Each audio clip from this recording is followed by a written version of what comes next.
I really have been highlighting ragweed a lot lately because, it's the worst but most common allergen in Chicago. And this season, we have been hit really hard, and we are talking ragweed. It produces a ton of pollen, which can make those with allergies feel miserable. So to our rescue, she is here.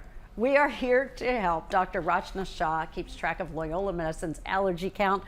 And you know what? It's so wonderful to put a face to your name because I show our viewers your allergy report every day, Monday through Friday. So thank you. She's the one responsible. Thank you. Thank you for having me today on the show and for always being so supportive of the counts as well. Well, it affects so many people. First of all, for someone who doesn't really know, what is ragweed? I mean, what is it? Yeah, so ragweed is an actual physical weed that grows all over the Midwest. It can be as high as 6 feet tall to as short as like 2 or 3 feet. It produces a ton of pollen.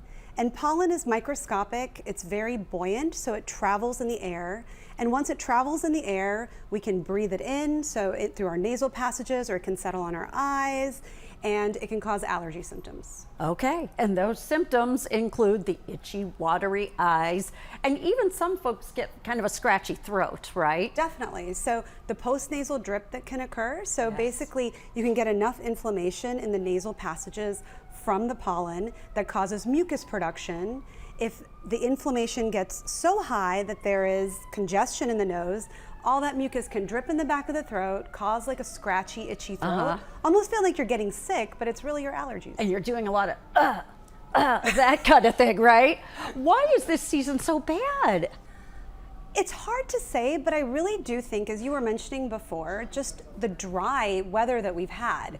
We've had big storms, but generally speaking, it's been a very, very dry September and August.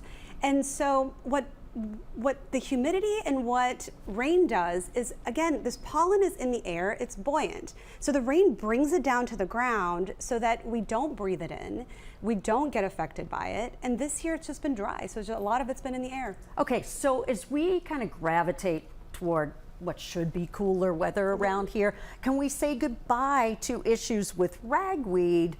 But is there something else that kind of replaces it that's going to get us? Yeah.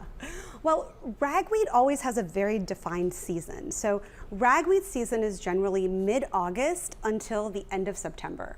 So I know that in the next few weeks, ragweed season will come to an end. Yes. Okay. And that is just the nature of the plant. But the next season that comes after ragweed season is mold season. As we have the decay that starts, the decay of the leaves, the decay of the plant matter, then mold starts to accumulate from all of that stuff being degraded down into the earth. And we saw the mold counts were high last week. They've come down a little bit, but as you said, with the decaying of leaves, that might creep back up again. Definitely. And when I do my counts, there are very particular kind of standardized ranges that we have for all of our mold counts or pollen counts. So it's been on the border of high and low, like high and moderate for the mold counts. Okay. So I have to report it as moderate or high because we have very standardized ways that we report this, but it's really been on this border for the past few weeks. So what do we do about it right now? What do you do if you have these symptoms? Well, the fundamental way to treat allergies is to avoid what you're allergic to. So keeping windows closed as much as possible.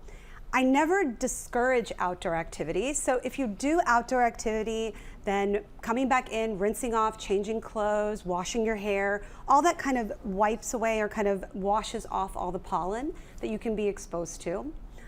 Other than that, there's some medicines that can help us. That's a second way to treat.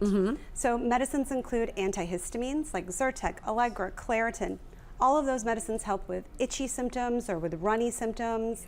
Then if that doesn't work, then nose sprays can help. Okay. And the nose sprays would be like Flonase or Nasacort, or these steroid nose sprays that help decrease that inflammation that's in the nose. You know what, they all sound like such simple remedies, but they work. And that's why you advise that. Exactly, they work, and a lot of them are over the counter. Yes. Now, if they don't work, then that's the time to come see an allergist. Okay. All right, well, you're our go-to, that's for sure. You. Thank you so much for your time. Thank you for continuing the report. It's so helpful for so many people.